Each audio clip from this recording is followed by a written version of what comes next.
doesn't look back, who in this room doesn't look back at their early 20s and think they were a total disaster? The answer is anyone in this room who is currently in their early 20s. And I was no exception. So I was 23, it was a few days before Thanksgiving, and I was fortunate enough to come across a freshly road-killed deer. I say fortunate because I had been hoping that I could learn to process a large animal. I wanted to feel connected to my food, and it was this whole idea of like, if I'm gonna eat it, then I better be able to process it. And so, if anyone here is wondering about the legality of picking up roadkill in Utah, it's totally illegal.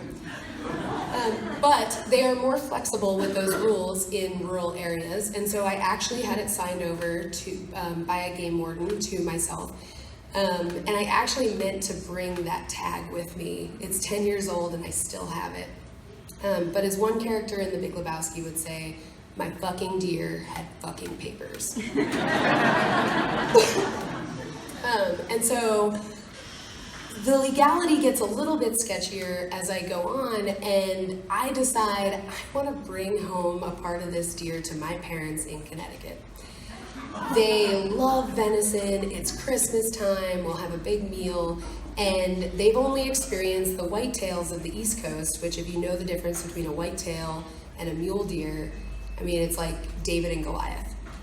So I'm really excited to share this with them, and so I fully freeze the deer leg, big old leg, and I wrap it in a black plastic garbage bag and I stick it in a backpack. And that is my checked baggage for my flight home to Connecticut.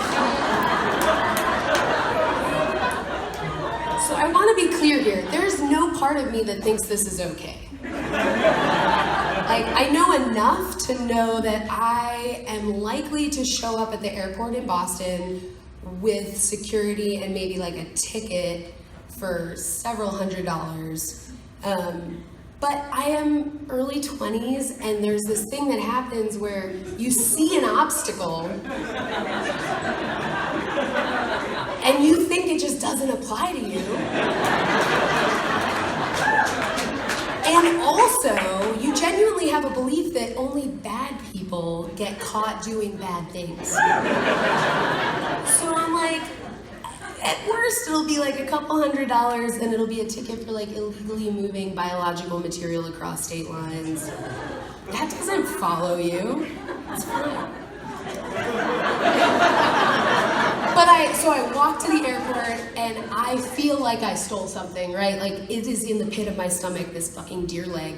And I walk up to security, and there's this portly man in the blue TSA t-shirt, and he is balding, and he smiles politely at me, and I am trying to be super nonchalant, and so I drop off my deer leg in a bag, and I'm like,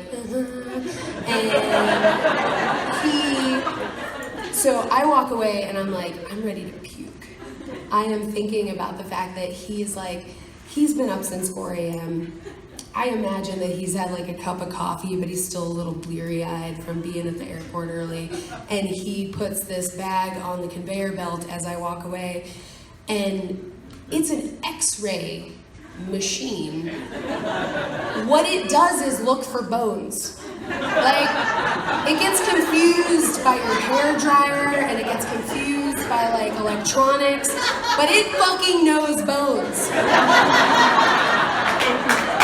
So I am walking away, and I just know that he's looking at this thing, and he's like, he stops it, backs it up, and he goes, Joe, come here for a second. Like, what is this? And that's the feeling I get on the plane with, except that's not the only thing that I've got on my mind, because I also wanted to use as many parts of this animal as I could. So I saved the hide to turn into leather, and there's this process called brain tanning that you use to cure the leather. And so I also saved the brain, but the way that you save a brain for several weeks later is you keep it inside the head. And so I take this head, I cut the head off the deer. I actually did that with a saw.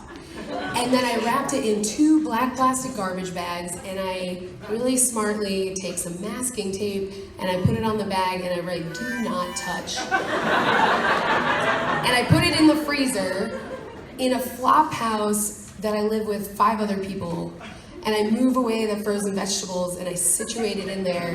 And if you're wondering how big a mule deer head is, it's about as deep as your freezer is. So the freezer door barely shuts. And I never see the head again. I don't know who found it. I don't know how they felt about it.